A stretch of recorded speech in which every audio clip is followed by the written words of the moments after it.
শহীদ March নামে নতুন কর্মসূচি ঘোষণা করেছে বৈষম্য বিরোধী ছাত্র আন্দোলন। বৃহস্পতিবার ৫ সেপ্টেম্বর শহীদ মার্চ কর্মসূচি পালন করবে ছাত্ররা।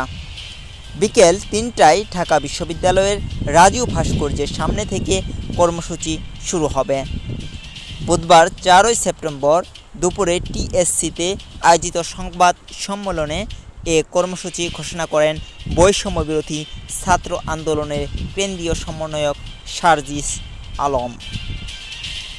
মার্চ কর্মসূচিটি প্রথমে রাজু ভাস্কর্য থেকে শুরু হয়ে নীলক্ষেত, সায়েন্স ল্যাব, কলাবাগান হয়ে মানিক মিয়া এভিনিউ যাবে।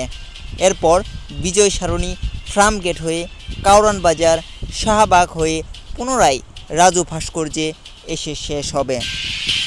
জাবির আহমেদ জিহাদ, নিউজ ডেস্ক।